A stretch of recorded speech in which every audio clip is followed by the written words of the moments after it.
Hello प्यारे बच्चों, आज की इस वीडियो में देखेंगे अंकुर अभ्यास पुस्तिका 2024-25 की आपकी न्यू बुक है कक्षा 4 विषय हिंदी। तो प्यारे बच्चों, आज की इस वीडियो में देखेंगे सप्ताह 30 तृतीय आवधिक आकलन। तो आज की इस वीडियो में देखेंगे तो यहाँ पे देखिए लिखा है लिखित में बहुविकल्पीय प्रश्न। देखिए पहला क्वेश्चन दिया आपका, निम्नलिखित पठन अंश को पढ़कर पठन अंश से संबंधित प्रश्नों के उत्तर दीजिए। तो आप जो है इसको अच्छे से पढ़ लीजिएगा, इनको पढ़ के आपको आंसर करना है। तो देखिए यहाँ पे क्वेश्चन में पूछा है, समुद्र की लहरें सूर्य मंदिर में किसकी धुलाई करती थी। तो यहाँ पे देखिए इस तरह से ऑप्शन दिए हुए हैं, आपका सही उत्तर हो जाएगा स नंबर सीढ़ियों और द्वार की। इसके बाद नेक्स्ट आता है आपका दूसरा क्वेश्चन। दूसरा में है कोणार्क मंदिर किस आकार का मंदिर है। तो आपको आंसर में करना है ब नंबर रथ।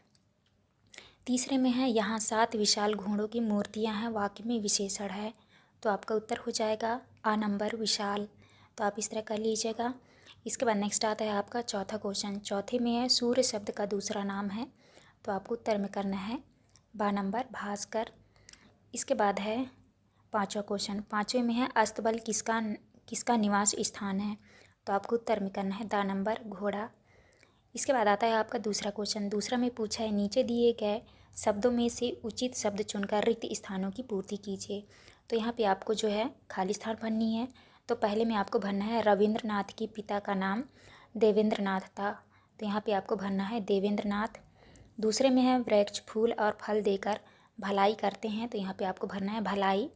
तीसरे में नर्मदा नदी अमरकंटक से निकलती है। तो यहाँ पे भरना है आपको अमरकंटक। और चौथे में भरना है आपको स्वर्णकाल कहा जाता है। और पाँचवें में भरना है आपको शब्द पढ़ना है। तो आप इस तरह से भर लीजिएगा। इसके बाद नेक्स्ट आता है आपका अति लघुत्तरीय प्रश्न। तो देखिए क्वेश्चन नंबर पहले में पूछा है फूलों से हमें क्या सीख मिलती है। तो आपको उत्तर में करना है फूलों से हमें हमेशा हंसते रहने की सीख मिलती है। तो आप इस तरह कर लीजिएगा। इसके बाद आता है आपका दूसरा क्वेश्चन। दूसरा में है रानी की स्मृति को कौन ताज़ा करते हैं। तो आपको उत्तर में करना है रानी ताल और चेरी ताल रानी की स्मृति को आज भी ताज़ा करते हैं। तीसरे में है लड़कों का झुंड रोज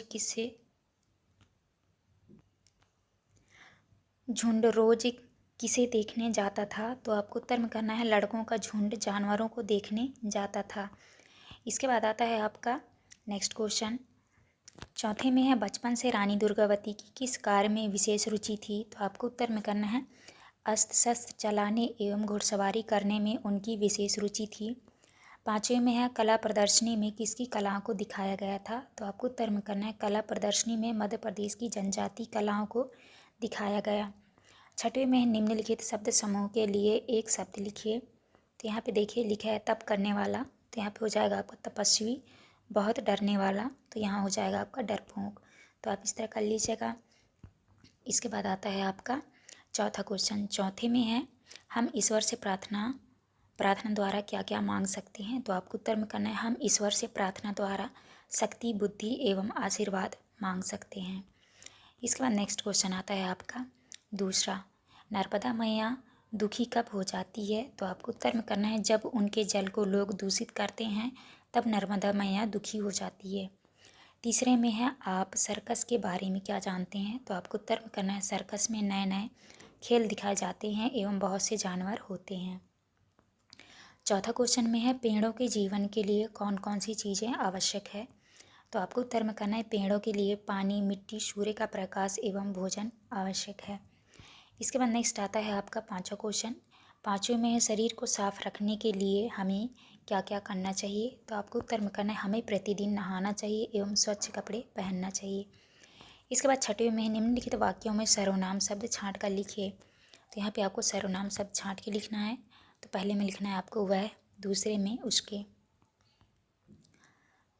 उसके और तीसरे में भरना है आपको वे। तो आप इस तरह कर लीजिएगा। इसके बाद आता है आपका दीर्घोत्तरीय प्रश्न। दीर्घोत्तरी में गुलाब जामुन या अन्य कोई मिठाई के बारे में 5 बातें लिखिए। तो आपको उत्तर में करना है गुलाब जामुन मुझे पसंद है। यह बेरी के आकार के गोल होते हैं। यह मैदा खोआ और चीनी से बनते हैं। हमारे घर त्यौहार में गुलाब जामुन बनाते हैं। तो आप इस तरह कर लीजिएगा। इसके बाद आता है आपका दूसरा क्वेश्चन। दूसरा क्वेश्चन में है जगदीश चंद्र बसु को क्या क्या करना पसंद था। उनका कौन सा शौक आपको भी पसंद है, लिखिए। तो आपको उत्तर में करना है जगदीश चंद्र बसु को हरे भरे खेतों और बगीचों में काम करना, जंगलों में घूमना, तरह तरह की जीव जंतु पालना और घुड़सवारी करना पसंद था। मुझे भी पेड़ पौधे लगाना पसंद है। तो आप इस तरह कर लीजिएगा। इसके बाद आता है आपका तीसरा क्वेश्चन।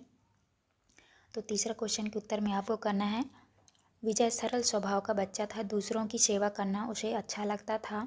वह प्रतिदिन सुबह घूमने जाया करता था, पशु पक्षियों की मदद करता था। तो आप इस तरह कर लीजिएगा आंसर। इसके बाद आता है आपका चौथा क्वेश्चन। देखिए चौथा क्वेश्चन में पूछा है उचित संख्या सर्वनाम अथवा चित्रों से रिक्त स्थान भरिए। तो यहाँ पे देख लीजिए, इन संख्याओं को आपको गिनना है। देखिए कितने हैं, 1 2 3 4 5 6। तो आपको यहाँ पे लिख देना है षष्ठ, और यहाँ पे है 3 है तो यहाँ पे आपको लिख देना है त्रीडी, और यहाँ पे 4 हैं तो आपको लिख देना है चतवारी, यहाँ पे 1 है तो आपको लिख देना है एक है, यहाँ पे हैं 8 तो आपको लिख देना है अष्ट। तो आप इस तरह लिख लीजिएगा। इसके बाद आता है आपका मौखिक प्रश्न। तो ये आपके मौखिक वाले प्रश्न हैं। तो यहाँ पे देख लीजिए, प्रश्न क्रमांक 1 में पूछा है चित्र को दिखाकर प्रश्न पूछें कोई 5। तो आपको जो है इन प्रश्नों में से कोई 5 प्रश्न आपसे पूछेंगे। तो आप जो है इस चित्र को अच्छे से देख लीजिएगा। इस चित्र में से आपको जो है इनका आंसर बताना है। तो ये आपके मौखिक प्रश्न हैं, आपके क्लास टीचर आपसे पूछेंगे, तो आप अच्छे से तैयार कर लीजिएगा। इसके बाद नेक्स्ट क्वेश्चन आता है आपका दूसरा में है धारा प्रवाह पठन तथा पठनबोध आकलन। तो आपको जो है यहाँ से लेके यहाँ तक आपको अच्छे से पढ़ लेना है। इसके बाद आपको आंसर करना है। यहाँ देखिए पहले क्वेश्चन में पूछा है प्रत्येक बच्चे से अलग अलग बुलाकर पढ़वाइए तथा पढ़ने के बाद प्रति मिनट पढ़े गए शब्द संख्या अनुसार दिए गए विकल्प पर सही का चिन्ह लगाइए। तो प्यारे बच्चों, आप जो है इसको अच्छे से पढ़ लीजिएगा। आपके क्लास टीचर आपको जो है एक एक करके आपको सारे बच्चों को आपको पढ़वाएंगे, तो आप अच्छे से इसको पढ़ लीजिएगा। इसके बाद नेक्स्ट क्वेश्चन में पूछा है आपका उपर्युक्त पाठ है अंश से कोई 2 प्रश्न पूछें। तो देखिए पहला प्रश्न है राजा ने किसान को क्यों बुलाया। दूसरा है गांव वालों ने किसान की क्या शिकायत की। तो आप जो है इस पठन बोध को आप अच्छे से पढ़ लीजिएगा। आपको सारे क्वेश्चन के आंसर यहाँ पे आपको मिल जाएंगे, तो आप कर लीजिएगा। इसके बाद देखिए इस तरह से क्वेश्चन आता है। इन क्वेश्चनों में से आपको कोई 2 क्वेश्चन आपसे पूछे जाएंगे, तो आपको बताना है। तीसरा क्वेश्चन में है अपनी पाठ्य पुस्तक भाषा भारती से कविता की कोई 4 पंक्तियाँ सुनाइए। दूसरा क्वेश्चन में सुनाई गई कविता का सार अपने शब्दों में बताइए। तो आपको जो है जो कविताएं आपको याद होगी, आपको जो है 4 पंक्तियाँ वाली कविताएं आपको सुनाना पड़ेगा और आपको जो है उनका सार बताना पड़ेगा, तो आप कर लीजिएगा। इसके बाद चौथा क्वेश्चन में है पठित पाठों से प्रश्न पूछें कोई 2।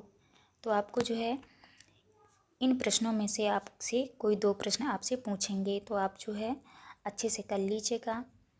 इसके बाद नेक्स्ट क्वेश्चन आता है आपका पाँचवा में स्वतंत्र अभिव्यक्ति किसी एक विषय पर अपने विचार 5 वाक्यों में व्यक्त करने को कहें। तो यहाँ पे देख लीजिए, पहले में लिखा है यदि आप नदी होते, यदि आप पुस्तक होते, मेरा प्रिय पेड़, सच्चे दोस्त, जंगल की सैर, अच्छे स्वास्थ्य की आदतें। तो आपको जो है ये आपके 5-6 विषय दिए हुए हैं। इनमें जो है आपको कोई एक विषय पर आपको 5 वाक्य लिखने हैं। तो आपको जो अच्छा लगे आप उनके ऊपर जो है 5 वाक्य लिख सकते हैं, तो आप कर लीजिएगा। तो प्यारे बच्चों, यहाँ पे हमारी वीडियो कंप्लीट होती है। हमारी वीडियो आपको अच्छी लगी तो प्लीज़ हमारे चैनल को लाइक एंड सब्सक्राइब करें, जिससे कि आने वाली हर एक वीडियो की नोटिफिकेशन आपको मिल सके। तो चलिए मिलते हैं आप नेक्स्ट वीडियो में।